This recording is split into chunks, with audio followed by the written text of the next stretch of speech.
பெருமிதமாக இருக்கிறது தமிழ்நாடு சமூக நீதி மண் என்று சொல்வதற்கு. தந்தை பெரியார் பிறந்த மண் என்று சொல்வதற்கு வெட்கப்படுகிறேன். இவங்க சமூக நீதி பத்தி பேசுறதுக்கான எந்த விதமான அருகதி இவங்களுக்கு கிடையாது. பெரியார் மண்ணான்னு சொல்லி பாலு கேள்வி கேட்டார்ல, அவர் பார்ப்பனர் அல்லாத ஒரு கூட்டமைப்பை உருவாக்கினார். இப்போ ராமதாஸ் அவர்கள் பண்ண விளைவுதான் இப்ப அவருடைய பையன் பண்ற விஷயங்களை ஒரு அனுபவிக்கிறார். தலித் அல்லாத ஒரு கூட்டமைப்பு உருவாக்கணும்னு ஒரு முயற்சி பண்ணாரு. ராமதாஸ் அவர்கள் உருவாக்கின பாட்டாளி மக்கள் கட்சிக்குள்ளவே ராமதாஸ் இல்லாத ஒரு பாட்டாளி மக்கள் கட்சியை உருவாக்கணும்னு அவர் வர்றாரு. பாலுடைய வேலை என்னவா இருக்குன்னா, அவர் வெறும் அந்த வன்னியர் சங்கம் அவங்க மத்தியில மட்டும் சாதி பெருமை பேசக்கூடிய ஒரு வேலையை மட்டுமே அவர் பார்த்துட்டு எல்லா இடங்களிலுமே சாதி பெருமை பேசக்கூடிய மற்ற சமூகத்தினரோட ஒரு தொடர்பு இருக்கு. அதுக்கு பெஸ்ட் உதாரணம் உயர்நீதிமன்றத்தில் இப்ப எங்க தலைவர் வாகனம் வரும்போது நடந்த இஷ்யூ இருக்குல்ல, அவர் வன்னியர் கிடையாது. அந்த சமுதாயத்தை சேர்ந்தக்கூடிய அந்த தலைவர்கிட்ட பேசுறது, அவங்கள பின்னால இருந்து அவங்களை தூண்டி விட்டுறது, வழக்கறிஞர்கள் தூண்டி விட்டு போராட சொல்றது, தலைவருக்கு எதிராக அறிக்கை விட சொல்றது, இந்த மாதிரி வேலையும் தொடர்ந்து அவர் செஞ்சுட்டு அன்புமணி சொல்லக்கூடிய அந்த இன்ஸ்ட்ரக்ஷன்ஸை இம்ப்ளிமெண்ட் பண்ணக்கூடிய மேல்பாதி இஷ்யூல அப்படிதான் அவர் தான் ஃபீல்டுக்கு போனாரு. அவர் தான் நான் சுப்ரீம் கோர்ட்டுக்கே போனாலும் உங்களை ஒன்றும் பண்ண முடியாது, நான் பாத்துக்கிறேன், நீங்க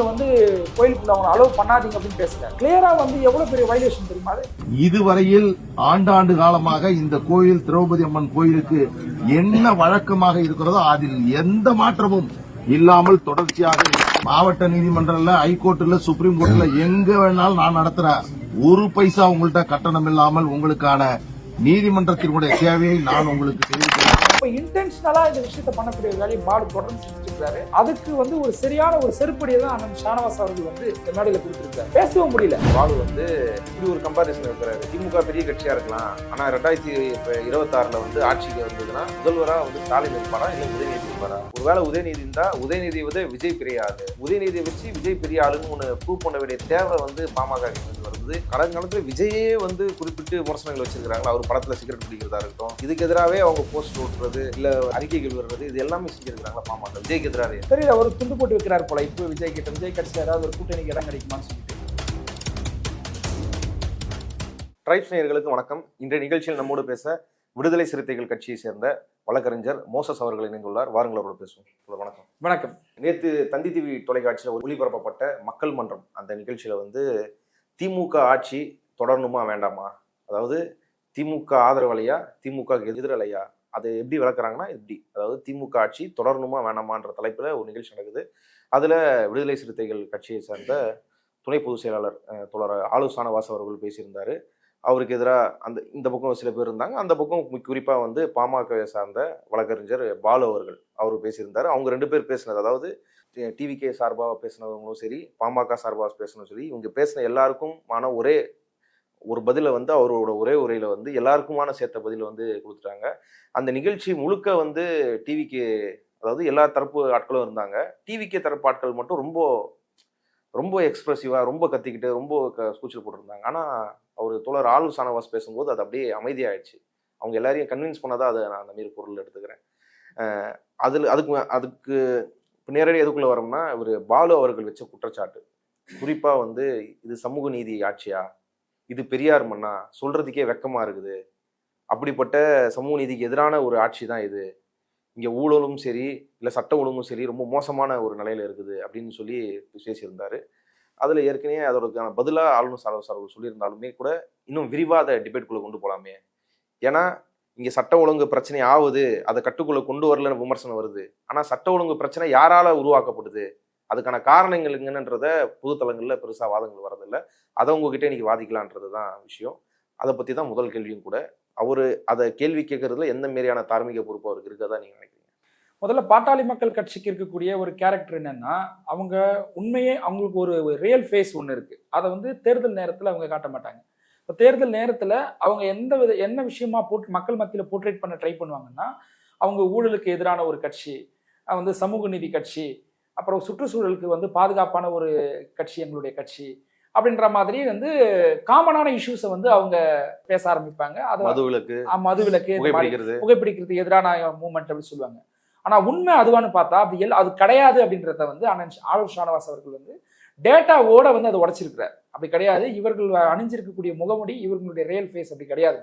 உண்மையிலேயே இவங்களுக்கு அப்படி ஒரு அக்கறை இருந்திருந்தனா இவங்க அந்த மாதிரியான நிகழ்வுகள் நடக்கும்பொழுது அதுக்கு எதிராக குரல் கொடுத்திருக்கணும். உதாரணத்துக்கு போதை பழக்கத்து கலாச்சாரத்துக்கு எதிராக அன்புமணி அவர்கள் பேசுறாருன்னா, முத்ரா துறைமுகத்துல பல கோடி ரூபாய் மதிப்புள்ள போதைப் பொருட்கள் கைப்பற்றப்பட்டது. அது தொடர்பான வழக்கு நீதிமன்றத்துக்கு வருது. நீதிமன்றத்துல என்ன சொன்னாங்கன்னா, யூனியன் கவர்மெண்ட் கைப்பற்றப்பட்ட பல நூறு கோடி ரூபாய் மதிப்புள்ள வந்து போதைப் பொருட்கள் வந்து காணவில்லை அப்படின்னாங்க. காணவில்லைன்னா அது எங்க போயிருக்கும், எங்க சர்க்குலேட் ஆயிருக்கும்? ஸோ இந்த மாதிரியான கேள்விகள்லாம் இருக்குல்ல. ஸோ இதெல்லாம் வந்து இப்போ முத்ரா துறைமுகத்து மூலயமா தான் இந்தியாவுக்குள்ள போதைப் பொருட்கள்லாம் உள்ள வருது அப்படின்றாங்க. ஸோ இதெல்லாம் எதிர்த்து இப்போ உத்தரப்பிரதேசத்துல இன்வெஸ்ட்மெண்ட் ஃபார் என்ன பர்பஸ்க்காகனா வந்து மதுபான ஆலைகள் வந்து தொடங்குவதற்காகவே ஒரு முதலீட்டாளர் மாநாட்டியே நடத்தினாங்க. யார் நடத்தினாங்கன்னா பிஜேபி நடத்துறாங்க. ஸோ அப்போ இந்த பிஜேபி அரசாங்கம் மது தொடர்பா வந்து முதலீட்டாளர் மாநாடு நடத்தும் பொழுதும் சரி, போதைப் பொருட்களை வந்து கைப்பற்றின விஷயங்கள்ல வந்து அவங்க கோட்டை விட்ட விஷயங்களா இருந்தாலும் சரி, இதெல்லாம் எந்த இடத்துலையுமே இவங்க கேள்வி கேட்டதே கிடையாது. சுற்றுப்புற சூழலுக்கு நாங்கள் ஒரு எதிரான ஒரு கட்சி, அதுக்கு சுற்றுப்புற சூழல் பாதிப்புக்கு எதிராக இருக்கக்கூடிய விஷயங்கள்லாம் நாங்கள் கேள்வி கேட்பண்ணுவாங்க. ஆனா யூனியன் கவர்மெண்ட் ஒரு சட்டம் கொண்டு வந்திருக்காங்க. என்னன்னா, தமிழ்நாட்டில் வந்து ரேர் மினரல்ஸை எடுக்கிறதுக்கு ஸ்டேட் கவர்மெண்ட்டுடைய ஒப்புதலே தேவையில்லைன்னு சொல்றாங்க. ஸோ அப்போ இந்த மாதிரியான நிகழ்வுகள் அதை எதிர்த்து இவங்க கேள்வி கேட்க மாட்டாங்க. இப்போ இவர் சொல்றாரு பெரியார் மண்ணான்னு சொல்லி பாலு கேள்வி கேட்டார்ல, பெரியார் உடைய கோர் ஐடியாலஜி என்னது? அவர் வந்து பார்ப்பனர் அல்லாத ஒரு கூட்டமைப்பை உருவாக்குனார். பார்ப்பனியத்தை வந்து கடுமையா எதிர்த்தார். ஆனா பிஎம்கே உடைய சோசியல் இன்ஜினியரிங் என்ன? அவங்களோட சோசியல் இன்ஜினியரிங் என்னன்னா, பிஜேபியோட சோசியல் இன்ஜினியரிங் எப்படி இஸ்லாமா போபியாவோ, இஸ்லாமியர்களை வைத்து இங்க வந்து அவங்க ஒரு பொலிட்டிக்கல் கேம் பிளே பண்றாங்கல்ல, அது போல பிஎம்கே உடைய பொலிட்டிக்கல் கேம் என்னன்னா, அவங்களுடைய வந்து ஸ்ட்ராட்டஜி என்னவா இருக்குன்னா, தலித் போபியா, தலித் மக்களால வந்து நம்மளுக்கு ஆபத்து, நம்ம வீட்டில் இருக்கக்கூடிய பெண்களுக்கு ஆபத்து அப்படின்னு சொல்லிட்டு இப்படி ஒரு கட்டமைச்சை உருவாக்கி அதை வந்து இம்ப்ளிமெண்ட் பண்றாங்கல்ல. ஸோ அப்போ இவங்க சமூக நீதி பத்தி பேசுறதுக்கான எந்த விதமான வந்து அருகதையும் இவங்களுக்கு கிடையாது. ஆனா இவங்க என்ன பண்ணுவாங்கன்னா, பொதுவா பேசும்பொழுது அந்த மாதிரியான ஒரு கட்டமைப்பை வந்து கொண்டு வந்துருவாங்க. தலித் அல்லாத ஒரு கூட்டமைப்புன்னு ஒரு கூட்டமைப்பு அவங்க உருவாக்குனாங்கல்ல, அதற்கு மாறா விடுதலை சிறுத்தைகள் கட்சி நாங்க தலித் கூட்டமைப்புன்னு நாங்க ஒரு கூட்டமைப்பை உருவாக்கி நாங்க அவங்கள கவுண்டர் பண்ணல.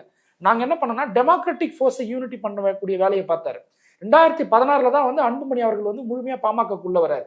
2016க்கு அப்புறமா பாமக எவ்வளவு பெரிய வீழ்ச்சியை சந்திச்சது, எதனால சந்திச்சு, யாரோட அவங்க கை கோர்த்ததுனால அது சந்திச்சதுன்றதுலாம் நம்மளுடைய கடந்த காலங்களில் நிகழ்வுகளை நம்ம பார்க்கிறோம். ஆனா விடுதலை சிறுத்தைகள் கட்சியுடைய எழுச்சி இருக்குல்ல, அது என்னன்னா, இவங்க பண்ணக்கூடிய அந்த சோசியல் இன்ஜினியரிங் இருக்குல்ல, சுயஜாதி பற்று, தலித் வெறுப்பு அரசியல் இருக்குல்ல, விடுதலை சிறுத்தைகள் கட்சி நாங்க அதுல இருந்து எங்க மேல இருந்த அடையாளத்தை உடைச்சோம்.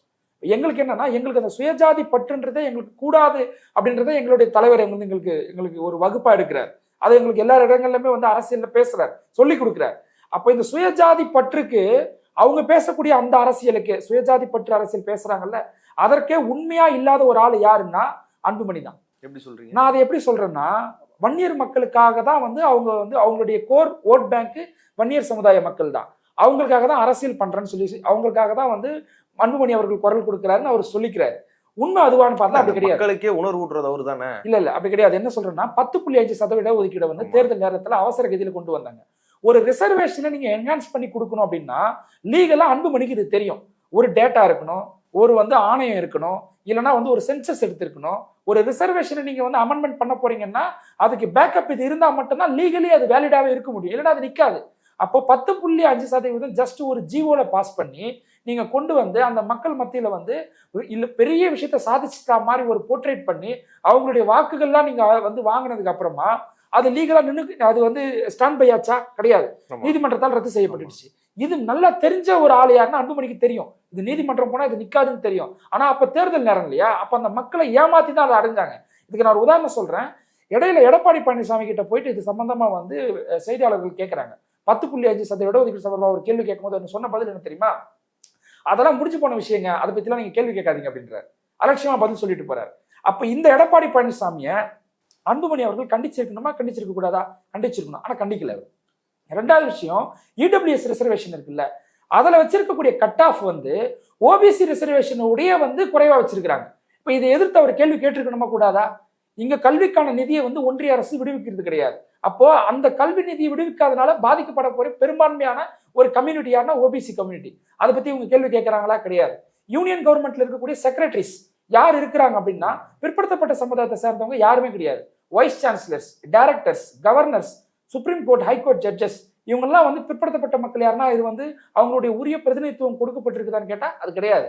அப்ப இதெல்லாம் எதிர்த்து கேள்வி கேட்கக்கூடிய அன்புமணி ராமதாஸ் அவர்கள் யாரை எதிர்த்து கேள்வி கேட்கணுமோ அவங்களுடைய கூட்டணியில் இருக்கு. இல்ல அவர்கிட்ட பேசுறோம், பிரஸ் மீட்ல அதை பத்தி கேள்வி கேட்கிறோம். 10.5% இடஒதுக்கீடுக்காக சாதிவாரி கணக்கெடுப்பை வந்து நீங்க ஒன்றிய அரசு கிட்ட கூட்டணியில தானே இருக்கீங்க, அவங்க நடத்த சொல்லாம நாங்க பேசிடுறோம், மோடி கிட்டே நேரடியா பேசியிருக்கிறேன்னு சொல்றாரு அவரு. அதாவது அந்த கோரிக்கைகள் வைக்கப்படுதுன்னு சொல்றாரு. அந்த அந்த கேஸ்ட் சென்செக்ஸ் எடுக்கும்போது இவங்க என்ன சொல்லுவாங்கன்னா அங்க கோரிக்கை வச்சிருக்கிறோம்னு சொல்லுவாங்க. ஆனா இங்க வந்து என்ன சொல்லுவாங்கன்னா மாநில அரசு அதை எடுக்கணும்னு சொல்லுவாங்க. அதை வலியுறுத்துறாருல அவரு. மாநில அரசு எடுக்க முடியுமான்னு கேட்டா எடுக்க முடியாது. ஏன் எடுக்க முடியாதுன்னா பீகார்ல எடுத்த கேஸ்ட் சென்செக்ஸ் சுப்ரீம் கோர்ட்ல ஜுடிஷியல் ரிவ்யூல என்ன ஆச்சுன்றதை நம்ம பார்த்தோம். இல்ல அது வந்து அந்த வரையறையை மீறுது. பொதுவா இடஒதுக்கீடுன்னு சொல்லி 50% வரையறை இருக்கு. அந்த வரையறை மீறுதுன்றதுனால தான் அது ஸ்டே ஆகப்பட்டிருக்குது. ஆனா எடுக்கிறதுக்கு மாநில அரசாங்கத்துக்கு தடை இல்லைன்னு ஆர்கியூ பண்றாரு இவர். இல்ல கவர்மெண்ட் வந்து ஸ்டேட் ரிசர்வேஷன்ன்றதே வந்து என்னன்னா கன்கரண்ட் லிஸ்டோட சம்பந்தப்பட்டது. மோஸ்ட்லி யூனியன் கவர்மெண்ட் எடுக்கக்கூடிய முடிவுகள் தான் வந்து ப்ரிவைல் ஆகும். அப்போ பீகார்ல எடுத்த கேஸ்ட் சென்செக்ஸ் அதை ஒட்டி வந்து அவங்க வெளியிட்ட அந்த அறிக்கை அது எல்லாமே சுப்ரீம் கோர்ட்ல ஏன் வந்து தடை விதிச்சாங்க அப்படின்னா அது அளவாயிருக்குமே இல்லையா. அப்போ இங்க ஒரு கேஸ்ட் சென்சஸ் எடுக்கணும்னா நீங்க வந்து ஆல் இந்தியா பெர்ஸ்பெக்டிவ்ல தான் அதை பார்க்கணும். இந்தியா முழுவதும் வந்து கேஸ்ட் சென்சஸ் எடுக்கக்கூடிய அதிகாரம் யாருக்கு இருக்குன்னா யூனியன் கவர்மெண்ட் கிட்ட தான் இருக்கு. அப்போ இங்க சர்வே எடுக்கலாம் இவங்க. ஃபார் வாட் பர்பஸ்னா கவர்மெண்ட்டுடைய ஸ்கீம்ஸ் இம்ப்ளிமெண்ட் பண்றதுக்கு இவங்க சர்வே எடுக்கலாம். சர்வே எடுத்து அதன் மூலியமா இவங்க கவர்மெண்ட்டுடைய ஸ்கீம்ஸ் இம்ப்ளிமெண்ட் பண்றதுக்கு ஸ்டேட் கவர்மெண்ட் யூட்டிலைஸ் பண்ணிக்கலாம். பட் ஆனா ரிசர்வேஷன் சம்பந்தப்பட்ட மேட்டர் அந்த மாதிரி விஷயங்கள்ல வந்து யூனியன் கவர்மெண்ட் தான் எடுக்கணும். இதை எதிர்த்து கேள்வி கேட்கக்கூடிய ஆள் யாரு? இவர் அன்புமணி ராமதாஸ் அவர்கள் வந்து மோடி அவர்கள் எதிர்த்து கேள்வி கேட்கணும். ஆனா அப்படி கேட்கிறாருன்னு கேட்டா அப்படி கிடையாது. அதை எதிர்த்து அவர் எதுவுமே பேசுறது கிடையாது. அதுக்கு மாறா அவங்களோட கூட்டணியில தான் இருக்கிறார். அப்போ இந்த இடத்துல தான் நம்ம சொல்றோம் அவர் சுயஜாதி பற்றுன்ற ஒரு அவங்க வைக்கக்கூடிய அந்த அந்த ஐடியாலஜி இருக்குல்ல அந்த விஷயத்துக்கு உண்மையா இல்லாதாலே இவங்க தான். மக்களோட வளர்ச்சி, பொருளாதார வளர்ச்சியோ கல்வியில வளர்ச்சியை பத்தி அக்கறை இல்லாத ஆளுன்றீங்க. எதுவுமே அவர் கேள்வி கேட்கல இல்லைங்க. இப்போ ஒண்ணு இல்ல, இன்ஃபிளேஷன் இருக்கு, விலைவாசி உயர்வுனால பாதிக்கப்படக்கூடிய பெரும்பான்மையான கம்யூனிட்டி யாரு? ஓபிசி கம்யூனிட்டி தான் பாதிக்கப்படுறாங்க. பெட்ரோல் விலை வந்து இன்டர்நேஷனல் மார்க்கெட்ல வந்து டிராப் ஆகும்பொழுது கூட இங்க வந்து விலை வந்து பெட்ரோல் விலையை குறைக்கல. அதுக்கு மாறா இவங்க என்ன பண்ணாங்கன்னா 60-40 ரேஷியோ இருந்தது, அதாவது பெட்ரோல் டாக்ஸ் இம்போஸ் பண்றது. அதை யூனியன் கவர்மெண்ட் வந்து திருத்தி என்ன பண்ணாங்கன்னா 80-20 ரேஷியோவா மாத்திட்டாங்க. அப்ப இதை எதிர்த்து கேள்வி கேட்கணுமா இல்லையா? மாநிலம் உரிமை சார்ந்து பேசக்கூடிய ஏதாவது ஒரு விஷயத்துல இவர் பேசியிருக்கிறாரா? நமக்கான கல்வி நிதியை கொடுக்கல, நம்மளுக்கான பேரிடர் காலகட்டத்துல நம்மளுக்கான வந்து நிதியை அவங்க கொடுக்க மாட்டேங்கிறாங்க, இந்த மாதிரி விஷயங்கள்லாம் எதையுமே அவர் எதிர்த்து பேசினது கிடையாது. ஆனா இதெல்லாம் பெரும்பான்மை விக்டிம் கம்யூனிட்டி யாருன்னா இவங்க ஓபிசி கம்யூனிட்டி தான். வேளாண் திருத்த சட்டம் கொண்டு வந்தாங்க. பெரும்பான்மையான வன்னியர் மக்கள் வந்து அவங்களுடைய தொழில் வந்து வேளாண் தொழிலா இருக்கு. அப்ப வேளாண் திருத்த சட்டத்தினால பாதிக்கப்படக்கூடியவங்க யாரு? வன்னியர் சமுதாய மக்கள். நான் ரொம்ப மைக்ரோஸ்கோப் பண்ணி சொல்றேன். வன்னியர் சமுதாய மக்கள்னா அந்த மக்களுடைய பிரதிநிதியா இருக்கக்கூடிய அன்புமணி ராமதாஸ் அவர்கள் வந்து இது சம்பந்தமா பேசுறாரு அப்படின்னு கேட்டா கிடையாது. அதை ஆதரிக்கிறார். பிஜேபி கொண்டு வருகிற எல்லா விஷயங்களுமே அவர் வந்து ஒன்னு ஆதரிக்கிறாரு, இல்லைன்னா ஆப்சென்ட் ஆயிடுறாரு. அப்போ இதுக்குதான் மக்கள் வந்து அவரை தேர்ந்தெடுத்து அனுப்புனாங்களா? அது கிடையாது. இப்போ விஷயம் என்னன்னா அன்புமணி ராமதாஸ் அவர்கள் வந்து அவருடைய ஸ்ட்ராட்டஜி என்னன்னா அவர் மேல சிபிஐ வழக்கு இருக்கு. இங்க தமிழ்நாடு அரசியல் வந்து எப்படின்னா பிஜேபியை எதிர்த்து யாரெல்லாம் வந்து இங்க சண்டை செய்யறாங்களோ அவங்க தான் இங்க பொலிட்டிக்கல் ஹீரோ.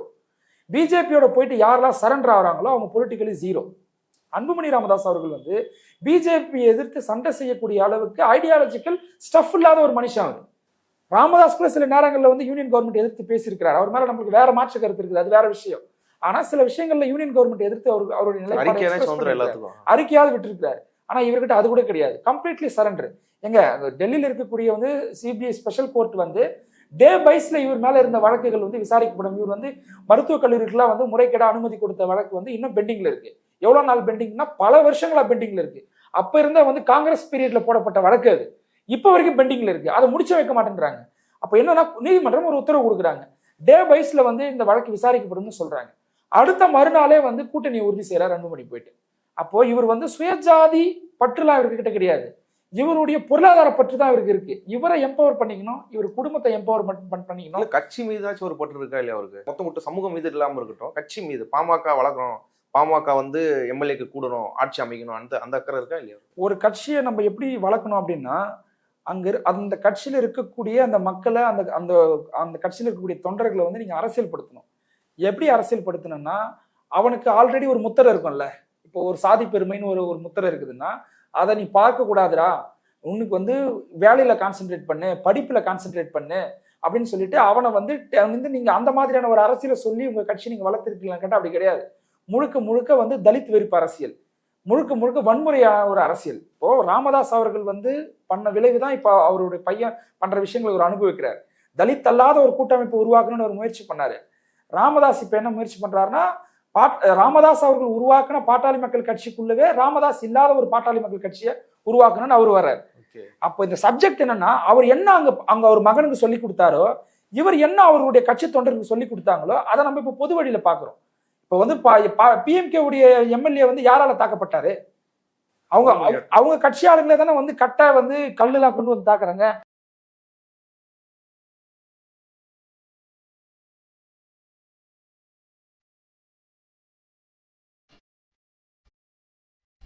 இந்த கட்டையும் இந்த கல்லும் ஒரு காலகட்டத்துல யார் மேல போய் தாக்குதல் நடத்தப்பட்டது?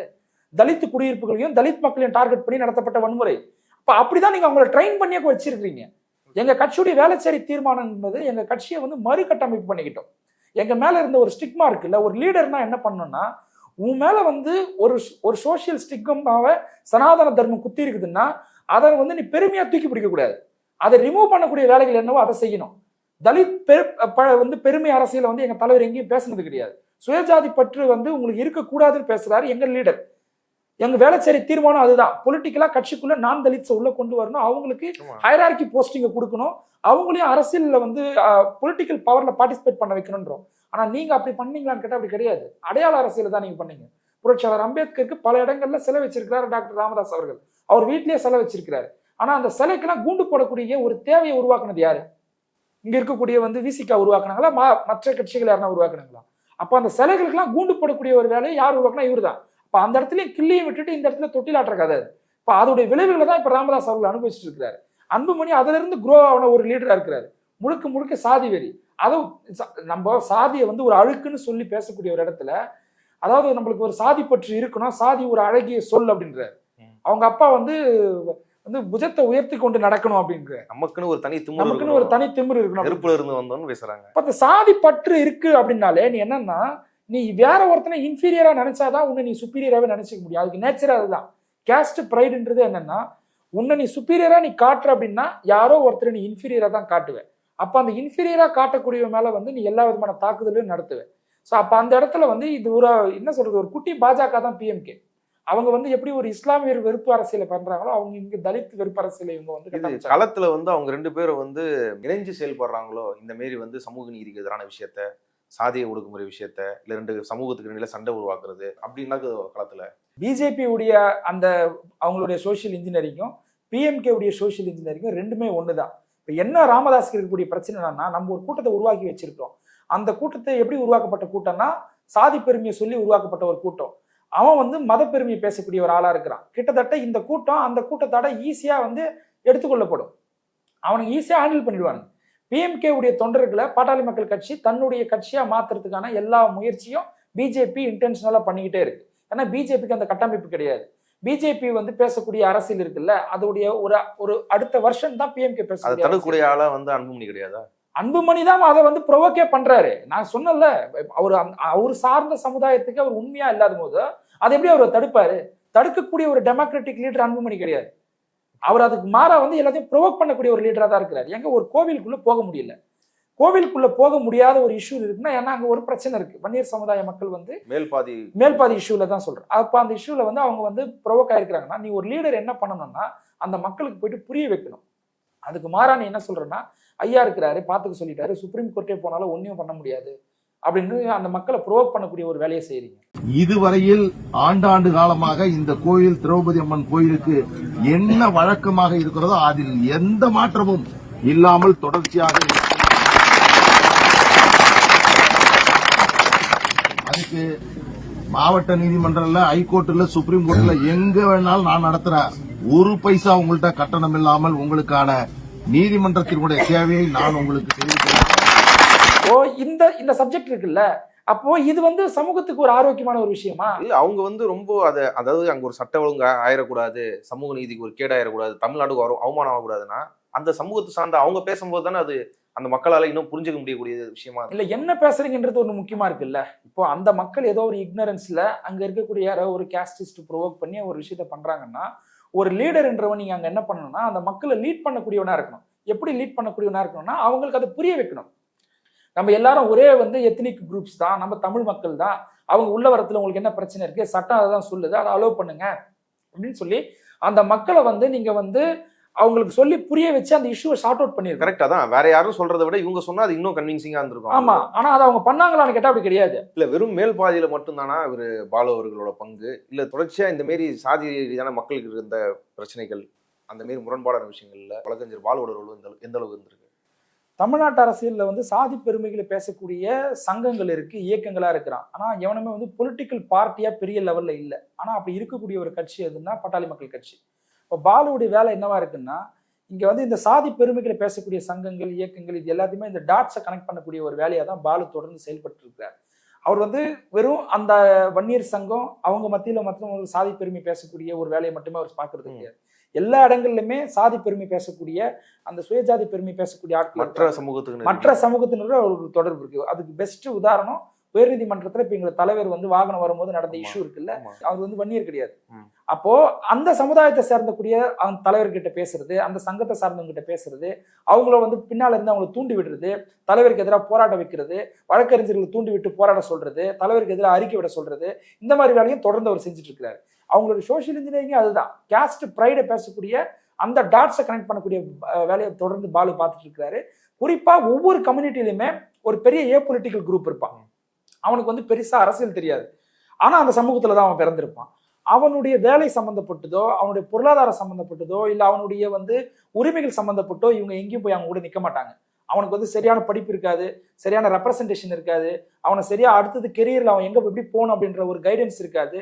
அந்த மாதிரி சூழல்ல பாலு அவர்கள் போயிட்டு எங்கேயுமே உதவுனதா கிடையாது. அதுக்கு மாறா என்னன்னா, அந்த குடும்பத்தில் இருக்கக்கூடிய ஒரு பெண் வந்து ஒரு தலித் மேல வந்து அவங்களுக்குள்ள ஏதாவது ஒரு லவ் ஒரு இன்டர்காஸ்ட் மேரேஜ் பண்ணிக்கிட்டா, ஸோ அந்த விஷயத்துல இவங்க வழியை போயிட்டு அந்த இடத்துல மூக்கு நுழைச்சு அந்த இடத்துல வந்து அந்த அந்த அந்த கம்யூனிட்டி அந்த ஃபேமிலியை மட்டும் இவங்க வந்து டார்கெட் பண்ணி எடுத்துக்கிட்டு அதுல ஒரு அரசியல் பண்ணி அதை ஒரு கம்யூனிட்டி இஷ்யூ, 2 இண்டிவிஜுவல் இஷ்யூவை ஒரு கம்யூனிட்டி இஷ்யூவை மாத்தி அது மூலியமா ஒரு சாதி கலவரம் உருவாக்கி அது மூலியமா அரசியல் ஆதாயத்தை அடையக்கூடிய ஒரு வேலையை அன்புமணி செய்யறாருல, அந்த அவர் செய்யக்கூடிய வேலைக்கு வந்து ஒரு தளபதியா இருந்து செயல்படக்கூடிய ஒரு ஆளு தான் வந்து பாலு அவர்கள். நம்ம வந்து இங்க தர்மபுரியில நடந்த இன்சிடென்ட் அதுக்கு பெரிய எக்ஸாம்பிள். ஸோ அப்போ இந்த மாதிரி எல்லா இடங்கள்லையுமே பாலு அவர்கள் எப்படி செயல்பட்டு இருக்கிறார் அப்படின்னா, அன்புமணி சொல்லக்கூடிய அந்த இன்ஸ்ட்ரக்ஷன்ஸை இம்ப்ளிமெண்ட் பண்ணக்கூடிய. இப்போ மேல்பாதி இஷ்யூல அப்படிதான் அவர் தான் ஃபீல்டுக்கு போனாரு. அவர் தான் வந்து நான் சுப்ரீம் கோர்ட்டுக்கே போனாலும் வந்து உங்களை ஒன்றும் பண்ண முடியாது, நான் பார்த்துக்கிறேன், நீங்க வந்து கோயிலுக்குள்ள அவங்களை அலோவ் பண்ணாதீங்க அப்படின்னு பேசுறாரு. கிளியரா வந்து எவ்வளவு பெரிய வயலேஷன் தெரியுமா அது. ஆனா அது தெரிஞ்சு பேசுறாரு. அவர் யாரு? ஒரு வழக்கறிஞர். அவருக்கு இது லீகலா இது எப்படி இருக்கும் அப்படின்றத, எப்படி வந்து ரிசல்ட் வருங்கிறது அவருக்கு நல்லா தெரியும். தெரிஞ்சிருந்தே அதை பண்றாரு. அப்ப இன்டென்ஷனலா இந்த விஷயத்த பண்ணக்கூடிய வேலையை பாலு தொடர்ந்து செஞ்சுட்டு இருக்கிறாரு. அதுக்கு வந்து ஒரு சரியான ஒரு செருப்படியை தான் அண்ணன் ஷானவாஸ் அவர்கள் வந்து இந்த மேடையில கொடுத்திருக்கிறார். பேசவும் முடியல, அதை கவுண்டர் பண்ணி அவங்களால பேச முடியல. பெரியாரை பத்தி பேசுறாங்க. பெரியாரை பத்தி பேசுறதுக்கு இவங்களுக்கு என்ன உரிமை இருக்கு? பெரியார் பார்ப்பனர் அல்லாத இயக்கத்தை கட்டமைச்சாரு. நீ பார்ப்பனியத்தை எதிர்க்கிற ஒரு அமைப்பா இருக்கிறியா? அதுக்கு மாறா நீ என்ன பண்றன்னா தலித் வெறுப்புன்றதை மட்டுமே வந்து மையப்புள்ளியா வச்சு நீங்க அரசியல் பண்றீங்க. இப்போ பாலு அவர்களுக்கு வந்து ஒரு சரியான ஒரு தக்க பதிலடியை அண்ணன் ஷானவாஸ் அவர்கள் கொடுத்திருக்கிறாரு. பாலு போன்ற ஆட்கள் வந்து சமூகத்தில் அம்பலப்படுத்த வேண்டிய நபர்கள். இவங்களா மாதிரி ஆள் வந்து ஒரு எம்எல்ஏவோ எம்பியாவோ போயிட்டு ஒரு பீப்புள் ரெப்ரசன்டேட்டிவோ போனா எவ்வளவு பயாஸ்டா இருப்பாங்கன்றத அவங்களுடைய கடந்த கால நிகழ்வுகள் வந்து நம்ம பார்த்து தெரிஞ்சுக்கலாம். இவங்க சட்ட ஒழுங்கு பிரச்சனையை பத்தி பேசுறாங்கல்ல, தமிழ்நாட்டில் சட்ட ஒழுங்கு பிரச்சனை. சட்ட ஒழுங்குன்ற பிரச்சனையே வந்து எப்படின்னா, இங்க வந்து ஒரு இன்டர்னல் அக்ரஷன் இருக்கணும் நாட்டுக்குள்ள. வந்து இங்க சட்ட ஒழுங்கு பிரச்சனைன்றதுக்கான கிளியர் டெஃபினிஷனே என்னன்னா, இங்க இருக்கக்கூடிய இங்க நம்ம ஸ்டேட்டுக்குள்ள இருக்கக்கூடிய இந்த ஸ்டேட் கவர்னன்ஸ் இருக்குல்ல, அந்த மெக்கானிசம் இருக்குல்ல, அது கம்ப்ளீட்டா ஃபெயிலியர் ஆகணும். மணிப்பூர்ல நடந்தது சட்ட ஒழுங்கு பிரச்சனைமா, இண்டிவிஜுவல் கிரைம்ஸ்ன்றது வேற. ஆனா உண்மையாலே சட்ட ஒழுங்கு பிரச்சனையை ப்ரொவோக் பண்ணக்கூடிய ஒரு கேட்டகரி இருக்கிறான்ல, யாரு? பிஜேபி போன்ற ஆட்கள். மைக்கேல் பட்டியல் என்ன நடந்தது? ஒரு சாதாரண வந்து ஒரு தற்கொலையை வந்து அந்த பள்ளி மாணவி விஷயத்தை வந்து கொலையா மாத்தி பெரிய மத கலவரத்தை உருவாக்க பண்ணாங்க. சிபிஐ என்ன சொல்லிடுச்சு? அது தற்கொலைன்னு முடிச்சிட்டாங்க. திருப்பரங்குன்ற இஷ்யூ எடுத்துக்கங்க. அப்ப அதுல வந்து எவ்வளவு பெரிய ஒரு மத கலவரத்தை உருவாக்குறதுக்கு பிஜேபி பிளான்டா வேலை செய்யறான். இப்ப இவன் பண்றான்ல, பிஜேபி ஒரு பிளான் பண்றான்ல, இது எல்லாமே வந்து லா அண்ட் ஆர்டர் இஷ்யூ சம்பந்தப்பட்டது. அவன் வந்து நாட்டுக்குள்ள வந்து இங்க தமிழ் ஸ்டேட்டுக்குள்ள வந்து ஒரு மிகப்பெரிய வந்து சட்ட ஒழுங்கு சீர்கேடு ஏற்படுறதுக்கான ஒரு அட்டெம்ப்ட் அது. இந்த அட்டெம்ப்டை நீங்க என்னைக்கான கேள்வி கேட்டிருக்கீங்களா? திருப்பரங்குன்ற இஷ்யூவா இருக்கட்டும், மைக்கேல் பட்டி பிரச்சனையா இருக்கட்டும், பிஜேபி இங்க மத கலவரத்தை உருவாக்குவதற்கு டார்கெட் பண்ணி பிளான் பண்ணி ஒர்க் பண்ணக்கூடிய விஷயங்களை ஒரு தமிழர் நலன் சார்ந்து சிந்திக்கக்கூடிய ஒரு கட்சியா நீ இருந்திருந்தா நீ அதை கேள்வி கேட்டிருப்ப. ஆனா நீ அதை கேள்வி கேட்கல. அதுக்கு மாறா என்னன்னா, பிஜேபி சப்போர்ட்டரா இருக்கிற, பிஜேபி ஆதரிக்கக்கூடிய ஒரு வழியை போயிட்டு ஆதரிக்கக்கூடிய ஒரு கட்சியா இருக்கு. அப்போ பாட்டாளி மக்கள் கட்சிக்கு பின்னால் இருக்கக்கூடிய அந்த கூட்டத்தை அவங்க எப்படி யூட்டிலைஸ் பண்றாங்கன்னு இருக்குல்ல. அப்போ இங்க பிஜேபி வளர்வதற்கான ஒரு சூழலை உருவாக்குறதுக்கு தான் அன்புமணி வேலை பார்க்கிறார். ஒரு அரசியல் கட்சி என்ன பண்ணணும்னா இங்க வந்து ஃபாசிசம் ஓரியன்டான ஒரு பார்ட்டி வந்து க்ரோ ஆகக்கூடாது அப்படின்னா கூட்டணி வைக்கிறது மட்டும் கிடையாது, அவங்க இங்க வளரக்கூடாத அளவுக்கு இங்க பொலிட்டிக்கல் சூழலை நீ பார்த்துக்கணும். விடுதலை சிறுத்தைகள் கட்சி வந்து பாஜகவோட கூட்டணி வைக்கல அப்படின்ற ஒரே காரணத்துக்காக மட்டுமே வந்து அந்த பெர்ஸ்பெக்டிவ்ல இருந்து மட்டும் அவங்க அதை பார்க்கல.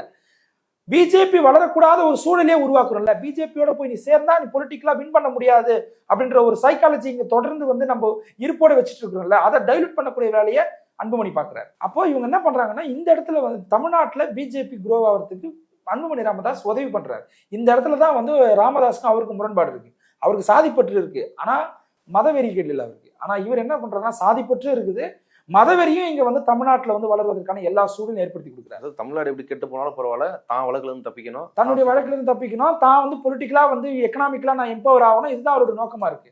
அதை தாண்டி ஒன்றும் கிடையாது அவர்கிட்ட. அப்படி எதிர்க்கிற ஆளா இருந்தா நீங்க பிஜேபியை கூட்டணி வச்சுங்க, தப்பு கிடையாது. ஆனா அதை தாண்டி பிஜேபி கொண்டு வருகிற இந்த சட்ட திருத்தங்கள்லாம் நீங்க எதிர்த்திருக்கணுமா இல்லையா? தமிழ்நாட்டு வந்து இங்க தமிழ்நாட்டில் ஏற்றப்படுகிற எந்த வந்து சட்ட மசோதாவுக்கும் கவர்னர் ஒப்புதல் கொடுக்கறது கிடையாது. ஒண்ணுக்கு நம்ம சுப்ரீம் கோர்ட்டு போய் தான் வந்து ஒப்புதல் வாங்கிட்டு வரதா இருக்குது. இங்க இயற்கை பேரிடர்னா தான் நமக்கு சரியான நிதி கிடைக்கிறது கிடையாது, கல்வி நிதி சரியா கிடைக்கிறது கிடையாது. இப்படி ஏகப்பட்ட லிஸ்ட், நம்ம ஒரு 10 லிஸ்ட் சொல்றோம்ல, ஒரு 10 இஷ்யூஸை தமிழ்நாடுடைய இஷ்யூஸை நம்ம வந்து ஒரு பக்கம் வந்து வைப்போம். அன்புமணி இதுல எதுக்கெல்லாம் குரல் கொடுத்துருக்காருன்னு பார்த்தா எதுக்குமே குரல் கொடுத்துருக்க மாட்டார். அதான் இவங்க வைக்கிற போராட்டங்கள் கோரிக்கைகள் எல்லாம் வந்து மக்கள் நலன், தமிழக மக்கள் நலன் சார்ந்து இல்ல, வெறும் திமுக எதிர்ப்புக்கான ஒரு கண்மூடித்தனமான திமுக எதிர்ப்பு. இது திமுகவை விடுதலை சிறுத்தைகள் ஓரளவு கூட அதுல மக்கள் நலன் நோக்கம் இல்லவே இல்லைன்றீங்க. அப்படி இருந்ததுன்னா எதுன்னு நீங்க சொல்லுங்க. இந்த விஷயத்துல வந்து மக்கள் நலன் சார்ந்துதான் வந்து எதிர்த்தாங்க. இது அந்த அண்ணா யூனிவர்சிட்டி மாணவி பிரச்சனைக்கு வந்து பண்ணாங்க. அது இண்டிவிஜுவல் கிரைம்ங்க. அதுல வந்து ஸ்டேட் வந்து ஃபெயிலியர் ஆனாங்களா, அவங்க வந்து நடவடிக்கை எடுக்காம இருந்தாங்களா? பிரிஜ்பூஷன் சிங் அவர் வந்து ஒலிம்பிக் வீராங்கனைகளுக்கு வந்து மல்யுத்த வீரர்களுக்கு வந்து பாலியல் தொந்தரவு கொடுத்தாருன்னு ஒரு குற்றச்சாட்டு வைக்கிறோம். அவர் மேல எஃப்ஐஆர் பதிவு பண்றதுக்கு எவ்வளவு பெரிய சட்ட போராட்டம் நடத்த வேண்டியது இருந்தது. அவரை கடைசி வரைக்கும் அவர் கைது பண்ணவே இல்லை, அவரை வந்து பதவியிலிருந்து நீக்கவே இல்லை. இப்படி வந்து டிஎம்கே கவர்மெண்ட் இருக்காங்களா? ஏதோ ஒரு சார்ஜ் வருது, ஏதோ ஒரு இண்டிவிஜுவல் அஃபென்ஸ் நடக்குது அப்படின்னா அதுக்கான ஒரு ரியாக்ஷன் இருக்கு இல்லைங்க. இல்ல, அதுக்கு நடவடிக்கை எடுத்தாச்சு. ஆனா பொதுவிலே இந்த மாநிலம் வந்து பெண்களுக்கு பாதுகாப்பற்ற மாநிலமா மாறி போச்சு. இந்த ஆட்சியில பெண்கள் நடமாடவே முடியலன்னு சொல்லி வெறும் பாமக மட்டும் கிடையாது, எடப்பாடி அவர்களும் சரி, இல்ல அண்ணாமலை, இந்த மாதிரி இவங்க எல்லாருமே வந்து இந்த குற்றச்சாட்டை தொடர்ச்சியா இருக்கிறாங்க. அதாவது யூனியன் கவர்மெண்ட் கொடுத்த டேட்டா என்னன்னா, இந்தியாவிலே பெண்களுக்கு பாதுகாப்பான மாநிலங்களும் முதன்மையான மாநிலமா எது இருக்குதுன்னா தமிழ்நாடு இருக்கு. பெண்கள் வந்து அதிகமா ஒர்க்கிங் உமன் செக்டார்ஸ் இருக்காங்கல்ல, அவங்க அதிகமா எங்க இருக்கிறாங்கன்னா தமிழ்நாட்டில் தான் இருக்கிறாங்க. அதிகமா வந்து பிஹெச்டி ஸ்காலர்ஸ் வந்து உமன் எங்க இருக்கிறாங்கன்னா தமிழ்நாட்டில் தான் இருக்கிறாங்க. தமிழ்நாட்டில் பெண்கள் வந்து வேலையிலையும் சரி, பொருளாதாரத்திலையும் சரி, கல்வியிலையும் சரி உயர்வதற்கான எல்லா சூழலையும் கவர்மெண்ட் பாலிசிஸ் மூலியமா வந்து அவங்களை வந்து எம்பவர்மெண்ட் பண்றாங்க. சும்மா போற போக்கில் சொல்லிட்டு போல, அவங்களை எம்பவர்மெண்ட் பண்றதுக்கான அவங்களுடைய சராசரியா ஒரு குடும்பத்துக்கு திமுக அரசு 5000 ரூபாய் கொடுக்குறாங்க. அது டைரக்டா வந்து பெண்கள் கையில போய் சேருது. ஸோ அப்போ இந்த மாதிரியான எம்பவர்மெண்ட்லாம் தமிழ்நாட்டில் இருக்குல்ல, இந்த மாதிரி வேற ஏதாவது ஒரு பிஜேபி ரூலிங் ஸ்டேட்லயோ இல்ல நான் பிஜேபி ரூலிங் ஸ்டேட்ல கூட வேற ஏதாவது ஒரு ஸ்டேட்ல நீங்க காட்டுங்க. அப்போ இங்க நடக்கக்கூடிய எங்கேயோ ஒரு இடத்துல நடக்கக்கூடிய அந்த இண்டிவிஜுவல் கிரைம்ஸை இவங்க வந்து மேக்ரோஸ்கோப் பண்ணி அதை வந்து மிகைப்படுத்தி காட்டுறாங்க. நீங்க சொல்றது ஒரு பெரிய குற்றச்சாட்டு. அந்த கிரைம்ஸ், அந்த கேஸ் எல்லாம் வந்து ரொம்ப சென்சிட்டிவானது. ஒரு பெண் பாதிக்கப்படுறது, பாலியல் துன்புறுத்தல் படுறதோ இல்லை கொலை செய்யப்படுறதோ ஏதோ ஒன்று, அது வந்து ஒரு அரசியல் ஆதாயத்துக்காக வந்து அதை மேக்ரோஸ்கோப் பண்றாங்க, அதை பயங்கரமா ஊதி பெருக்குறாங்கன்னு சொல்றீங்கன்றது அப்படி ஒரு நோக்கத்திலேயே பண்றாங்க. ஆமா, அது அவங்க அரசியல் தேவைக்காக தான் அதை செய்யறாங்க. பெண்கள் வந்து கேஸ்ட் ஹானர் கில்லிங்லயும் பாதிக்கப்படுறாங்களா இல்லையா?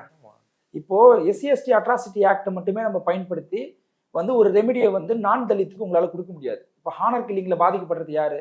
ஒரு தலித் பாதிக்கப்படுறான், ஒரு நான் தலித் பாதிக்கப்படுறான். நீங்க தலித்துக்கான ரெமிடியை எஸ்சி/எஸ்டி அட்ராசிட்டி ப்ரிவென்ஷன் ஆக்ட்ல இருந்து நீங்க கொடுக்க முடியும். அங்க வரக்கூடிய அந்த பெண் வந்து ஒரு நான் தலித்தா இருக்கிறாங்க, அவங்களுக்கான ரெமிடியை நீங்க அந்த ஆக்ட்ல இருந்து கொடுக்க முடியாது. அப்போ இதுக்கு ஒரு ஸ்பெஷல் ஆக்ட் வேணும்னு கேட்கிறோம். இது சொசைட்டியில் இருக்கக்கூடிய ஒரு மிக முக்கியமான ஒரு பிரச்சனை. இந்த பிரச்சனைக்கு பெண்கள் மேல அவ்வளவு அக்கறை உள்ள பாஜகவும் பாட்டாளி மக்கள் கட்சியும் எங்கன்னா ஆதரவு கொடுத்துருக்காங்களா? அதற்கு மாறா இவங்க என்ன பண்றாங்கன்னா, ஹானர் கில்லிங்க்கு ஆக்ட் கொண்டாடக்கூடாதுன்னு சொல்லிட்டு ஒரு பிரச்சாரத்தை மேற்கொள்றாங்க. எஸ்சி/எஸ்டி ஆக்டே இருக்கக்கூடாதுன்னு சொல்லிட்டு அதுக்கு எதிராக ஒரு பிரச்சாரத்தை மேற்கொள்றாங்க. அப்போ இவங்கெல்லாம் இவங்களுடைய ரியல் டார்கெட் அது கிடையாது, பெண்கள் எம்பவர்மெண்ட் கிடையாது. இவங்க அப்படி இருந்தா அன்புமணி அவர்களுடைய வந்து துணைவியார் என்ன சொல்றாங்க, யாருக்கு வேணும் 1000 ரூபாய், நீ கொடுக்குற 1000 ரூபாய் வந்து எங்களுக்கு பிச்சை காசுன்ற மாதிரி அவங்க பேசின வீடியோ நம்ம பார்த்தோமா இல்லையா? அப்போ இதுதான் பெண்களுடைய எம்பவர்மெண்டா? பெண்கள் சம்பந்தப்பட்ட விஷயங்கள்ல வந்து இவங்களை அந்த அவங்களுடைய வெல்ஃபேர் கவனத்துல இருந்து இவங்க பண்றது கிடையாது. இப்ப கூட சமீபத்துல கோவையில வந்து ஒரு பெண்கள் கடத்தப்பட்டதா சொல்லப்பட்ட விஷயம், பிறகு அவங்களே சொன்ன அந்த ஸ்டேட்மெண்ட் இருக்குல்ல, நான் கடத்தப்படலைன்னு சொல்ற விஷயங்கள் இருக்குல்ல. ஆனா இந்த மீன் டைம்ல இவங்க அதை வந்து அரசியல் படுத்துறதுக்கு எடுத்துக்கிறாங்க பாத்தீங்களா? மக்கள் மத்தியில கொண்டு போயிட்டு அதை பேசுற விஷயம். அன்புமணி அறிக்கை விட்டாரு, எடப்பாடி அறிக்கை விட்டாரு, ஃபேக்ட செக் பண்ணாத பேசுறதுங்க. இதுதான் கண்மூடித்தனமான திமுக எதிர்ப்புன்றது. ஆனா இங்க நாங்க வந்து கண்மூடித்தனமான பாஜக எதிர்ப்புல இல்ல, பாஜகவை எதிர்க்கிறோம், எங்க எதிர்க்கிறோம், இந்த பாயிண்ட்ல எதிர்க்கிறோம் அப்படின்றத நாங்க புள்ளி விவரத்தோட சொல்றோம். பாஜக வந்து தமிழ் மாநிலத்துக்கும் தமிழர்களுக்கும் எதிரான ஒரு கட்சி, ஒட்டுமொத்த மனித குலத்திற்கும் எதிரான ஒரு கட்சின்றத அவங்களுடைய அரசியல் நடவடிக்கைகள்ல இருந்து நம்ம பேசுறோம். இப்படி நீங்க திமுகவை சொல்லுங்கன்னு சொல்றோம் நம்ம. ஆனா நீங்க அப்படி சொல்ற திமுகவை நீங்க அப்படி பிளேம் பண்ற மாதிரி இல்லையே. பொலிட்டிக்கலா அவங்கள வந்து அவங்க கண்மூடித்தனமா அவங்க மேல ஒரு குற்றச்சாட்டு வைக்கிறீங்க. அண்ணாமலை வைக்க எத்தனை குற்றச்சாட்டு வந்து திமுக மேல வச்சாரு, அதுக்கப்புறம் அது பொய்ன்னு சொல்லி நம்ம அவர் பின்னால ஓடுறதா இருக்குது. இதெல்லாம் ஒரு விதமான ஒரு டைவர்டிவ் பாலிடிக்ஸ் தான் இது. தமிழ்நாடு வந்து அரசு வந்து சிறப்பாக செயல்பட்டு கொண்டிருப்பதை மக்கள் மத்தியில் கொண்டு போய் சேர்க்கறதுக்கு பதிலாக இவங்க என்ன பண்றாங்கன்னா டைவர்ட் பண்ணக்கூடிய ஒரு அரசியலை தொடர்ந்து செஞ்சுட்டு இருக்காங்க. பாட்டாளி மக்கள் கட்சியும் சரி, பிஜேபியும் சரி, தமிழர்களுக்கு எதிரான ஒரு மூமெண்ட். எப்படின்னா நம்ம பிஜேபி என்னென்ன விஷயங்கள்லாம் தமிழர்களுக்கு பாஜக புரியுது, பாமகவையும் ஒட்டுமொத்தமா தமிழர்களுக்கு எதிரான மூவ்மெண்ட்னு கனெக்ட் பண்றீங்க. அதை தான் நான் சொல்றேன். பிஜேபி தமிழர்களுக்கு எதிராக கொண்டு வராங்கல்ல சட்ட திருத்தங்கள், தமிழர்களுக்கு எதிராக வந்து நிதி பகிர்வு கொடுக்கறது இல்ல, தமிழர்களுக்கு எதிராக வந்து எந்த விதமான வந்து அவங்களுக்கான சட்ட அங்கீகாரத்தையும் வந்து நம்ம ஏற்றக்கூடிய சட்டத்துக்கு ஒப்புதல் கொடுக்கறது இல்ல. இந்த மாதிரி விஷயங்கள் இது யாருக்கு எதிராக கொண்டு வராங்க? தமிழர்களுக்கு எதிராக கொண்டு வராங்கன்னா இதை பிஜேபி பிஎம்கே எங்கேயாவது எதிர்க்குதான் சொல்லுங்க. கண்ணுக்கு முன்னாடி எஸ்ஐஆர் எஸ்ஐஆர்ல இப்ப எஸ்ஐஆர்ல மிக முக்கியமான விஷயம் வந்து அந்த 13th பாயிண்ட். அதுல என்ன சொல்றாங்கன்னா 1/7/2025 பீகாருடைய எக்ஸ்ட்ராக்டை நீங்க ரெஃபரன்ஸா வச்சோம் இங்க வாக்காளர் பட்டியல நீங்க திருத்தம் மேற்கொள்ளலாம் சொல்றாங்க. அப்படின்னா விச் மீன்ஸ் என்னன்னா மைக்ரெண்ட் லேபர்ஸ், பீகாருடைய மைக்ரெண்ட் லேபர்ஸ்க்கு வந்து இங்க பொலிட்டிக்கலா அவனுக்கு வந்து ஓட்டிங் வந்து ரைட்ஸ் கிடைக்கக்கூடிய உரிமை, அவன் வாக்காளர் பட்டியலில் சேரக்கூடிய வாய்ப்பு இருக்குதுன்றாங்க. இப்போ இதை ஒரு மாநில கட்சி எதிர்க்கணுமா இல்லையா? இங்க இருக்க பீகார்ல இருந்து வந்த நார்த் இந்தியன்ஸ் மைக்ரெண்ட் லேபர்ஸ் இருக்காங்கல்ல, அவன் தமிழ்நாடு ஓரியன்டட் இஷ்யூ சம்பந்தமான கான்சியஸ்னஸ் அவனுக்கு இருக்குமா? அவன் சம்பந்தமா சிந்திப்பானா? கிடையாது. அப்போ அவனுக்கு நீ வந்து பொலிட்டிக்கல் பவர் கொடுத்து இதை டைலூட் பண்ணக்கூடிய வேலையை ஒரு பக்கம் செய்யறாங்கல்ல. இதை மாநில கட்சி தானே பாட்டாளி மக்கள் கட்சி. நீங்க பிஜேபி விட்டுருங்க, பாட்டாளி மக்கள் கட்சி இந்த பாயிண்ட் நீங்க எதிர்க்கணுமா இல்லையா? நீங்க தமிழர் நலன் சார்ந்து தமிழ் தேசிய அரசியல் பேசின ஒரு இயக்கம் தானே. அப்ப இதை எதிர்த்து அவங்க எதுவுமே பேசுறது இல்ல. அதுக்கு மாற என்ன பண்றாங்கன்னா ஆதரிக்கிறாங்க. ஓபிசி ஆல் இந்தியா வந்து அகில இந்தியா வந்து மருத்துவ இடஒதுக்கீட்டுல ஓபிசிக்கான ரிசர்வேஷன் சரியா ஃபுல்ஃபில் பண்ணல அப்படின்றத எங்களுடைய தலைவர் பார்லிமெண்ட்ல பேசுறாரு. அன்புமணி ராமதாஸ் அதை எதிர்த்து எதுவுமே பேசல, போறதே கிடையாது. ஒரு இருக்கிறதுலயே ஒஸ்ட் பார்லிமெண்டேரியன், ஆப்சென்ட் பார்லிமெண்டேரியன் யாருன்னா அன்புமணி ராமதாஸ் தான் இருக்கிறார். அப்போ இந்த மக்களுக்கான வாய்ஸா நீங்க அங்க இருக்கிறது கிடையாது. அதற்கு மாறா என்னன்னா உங்களை டெவலப் பண்ணிக்கிறதுக்கு, உங்க குடும்பத்தை நீங்க டெவலப் பண்ணிக்கிறதுக்காக தான் நீங்க கட்சி நடத்துறீங்க. இந்த மாதிரியான அரசியல் கட்சிகள்லாம் வந்து இதோடைய வந்து லைஃப் ஸ்பேன்ன்றது ரொம்ப ரொம்ப கம்மி, குறுகிய காலகட்டத்தில் விழுந்து போகும். இல்லைன்னா இங்க இருக்கக்கூடிய பாஜக போன்ற கட்சிகளால வந்து விழுங்கப்படும். பாஜக எல்லா மாநிலத்திலுமே அங்க இருக்கக்கூடிய பிரதானமான மாநில கட்சிகளை டைஜஸ்ட் பண்ணியிருக்கு. இப்ப அடுத்ததா வந்து தமிழ்நாட்டுல வந்து ஏடிஎம்கேவையும் பிஎம்கேவையும் அவங்க டார்கெட் பண்ணி ஒர்க் பண்றாங்க. பிஎம்கே சீக்கிரமா ஈல்ட் ஆயிடும். ஏன்னா வழியை போயிட்டு ஒரு எல்லா விஷயத்துக்கும் ஒப்புதல் கொடுத்துட்டு இருக்காரு. ஓரளவுக்கு எடப்பாடி சைடுல இருந்தாச்சு அண்ணாமலையை தூக்கணும், இல்ல வேற சில டிமாண்டுகள் இப்படிலாம் இருந்தாலும் இங்க எதுவுமே இல்லை. இங்க அதெல்லாம் எதுவுமே கிடையாது, எதிர்த்து பேசுறதே கிடையாது. ஏன்னா அன்புமணி ராமதாஸ் அவர் வந்து ஒரு வீக்கான பொலிட்டிக்கல் லீடர் மட்டும் கிடையாது, ஒரு ஷிவரிங்கான பயந்த பொலிட்டிக்கல் லீடர். அவர் ஒரு அரசியல் கட்சி தலைவர்னா என்ன பண்ணணும்னா டெல்லி ஆதிக்கத்தை எதிர்க்கணும். யார் வந்து டெல்லி எதிர்க்கிறாங்களோ, யார் வந்து பிஜேபி எதிர்க்கிறாங்களோ, யார் மாநில உரிமை சார்ந்த விஷயங்கள்ல வந்து டைல்யூட் ஆகாம நிக்கிறாங்களோ அவங்க தான் இங்க வந்து ஒரு லீடரா எமர்ஜ் ஆக முடியும். அன்புமணி ராமதாஸ் எந்த ஒரு விஷயத்தையுமே இதை பண்ணார் அப்படின்ற மாதிரி உங்களால சொல்ல முடியாது. மாற்றம் முன்னேற்றம் அன்புமணி அப்படின்னா ஒரு மாற்றமும் கிடையாது. இவர் மாற்றம் என்னன்னா பிஜேபி நடவடிக்கை அவருடைய மாத்திக்கிட்டாருல்ல, அதுதான் இவருடைய மாற்றமா இருக்கு. அதனால அப்படிப்பட்ட ஒரு லீடர், இவர் நல்ல ஒரு சரிஸ்மாட்டிக் லீடரும் கிடையாது. இவரால வந்து பாட்டாளி மக்கள் கட்சியை அடுத்த ஒரு இடத்துக்கு கொண்டு போகவும் முடியாது. அந்த நிகழ்ச்சியில வந்து டிவிக்கே வந்து திமுக மீது வச்ச விமர்சனங்களுக்கு அது எதிர்த்தரப்பு பதில் சொல்லியிருந்தது. அதுக்கப்புறம் பேசக்கூடிய ஒரு பாலு வந்து இப்படி ஒரு கம்பாரிசன் வைக்கிறாரு. திமுக பெரிய கட்சியா இருக்கலாம், ஆனா 2026 வந்து ஆட்சிக்கு வந்ததுன்னா முதல்வரா வந்து ஸ்டாலின் இருப்பாரா இல்ல உதயநிதி இருப்பாரா?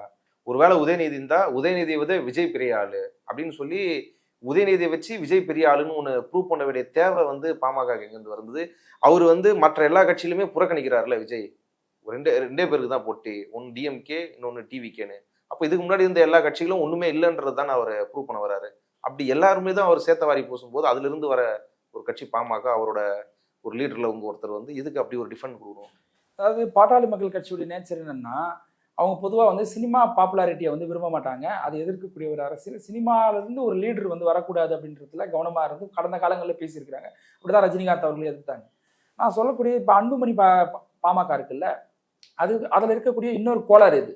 இப்போ இந்த கோளாறு என்னன்னா, இவங்க என்ன பண்ணுறாங்களா வந்து கண்மூடித்தனமாக விஜய் ஆதரிக்கக்கூடிய ஒரு மனப்பாங்கு இவங்க எடுக்கிறாங்கல்ல. இப்போது உதயநிதியா விஜயா அப்படின்ற ஒரு கம்பாரிசனுக்குள்ளே போனோம்னா, உதயநிதி அவர்கள் வந்து திமுகவில் வந்து இளைஞரணியில் வந்து அவர் அந்த பொறுப்பு அடையும் பொழுது என்னன்னா, கிரவுண்டில் போயிட்டு போராட்டம் ஆர்ப்பாட்டம் நடத்தும் பொழுது அங்கே இருக்கக்கூடிய ஏடிஎம்கே கவர்மெண்ட்டால் வந்து அவர் வந்து கைது செய்யப்படும் பொழுது என்னன்னா, என்ன கைது பண்ணுங்க, தொண்டர்கள் மேலே வந்து என் மேலே நீங்கள் கை வைக்கக்கூடாது அப்படின்றதுல ஆழமாக அந்த தொண்டர்களோடு இருக்கிறார். விஜய் அப்படி இருந்தாரா? கரூரில் நடந்த இன்சிடென்ட் நடந்ததுக்கு அப்புறமா ஆளாக அங்கேருந்து தப்பிச்சு வந்து பனையூருக்கு வந்துட்டார். அப்போது இங்கே கிரவுண்டில் இருக்கக்கூடிய ஒரு லீடரு அங்கே கிரவுண்டை விட்டு ஓடி வரக்கூடிய ஒரு லீடராக இருக்கார். சனாதன எதிர்ப்பு அரசியல்ல உதயநிதி அவர்கள் பேசக்கூடிய அரசியலை நீங்க கவனிங்க. அப்படின்னா என்னன்னு கூட வந்து விஜய்க்கு தெரியாது.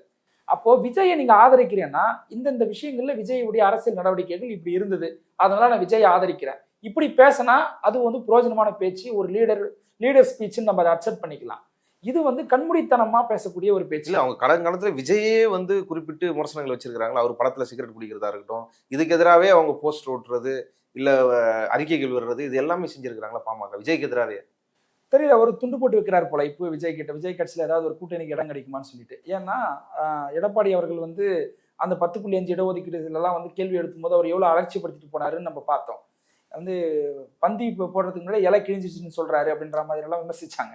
ஸோ அதனால வந்து ஒருவேளை இவங்க வந்து பொலிட்டிக்கலா தனிமைப்பட்டு போயிடுவாங்களோ வரக்கூடிய தேர்தலில், அதனால இங்க ஒரு துண்டு போட்டு வைப்போம்னு சொல்லிட்டு போட்டு வைக்கிறாங்க.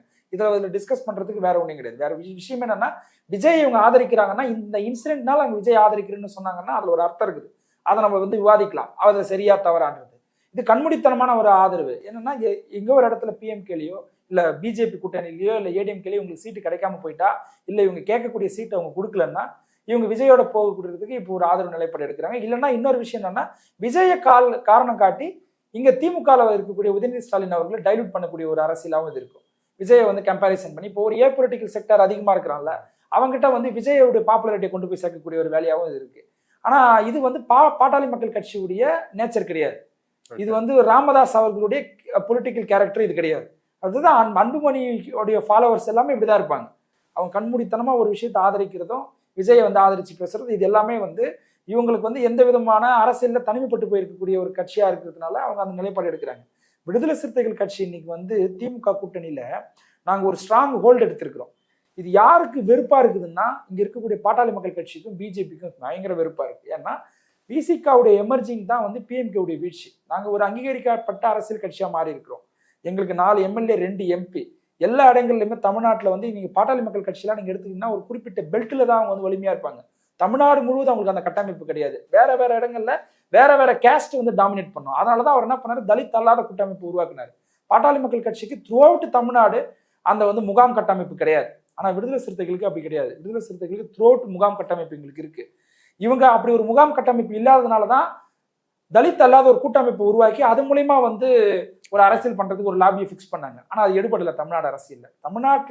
தமிழ்நாட்டு அரசியல்ல சாதியோ மதத்தையோ எவன் முன்னிறுத்தி வந்து அரசியல் பண்ணணும்னு ட்ரை பண்றானோ அவன் வந்து டெம்பரவரியா மேபி வந்து அவன் ஷைன் ஆகிற மாதிரி தெரியும். ஆனா ரிசல்ட்ல அவன் விழுந்து போவான். அதுக்கு பெஸ்ட் எக்ஸாம்பிள் பிஎம்கே. இவ்வளவு நேரம் பல கேள்விகளுக்கு பொறுமையா நிதானமா உங்க பதில்களை கொடுத்ததுக்கு ரொம்ப நன்றி. நன்றி தோழர்.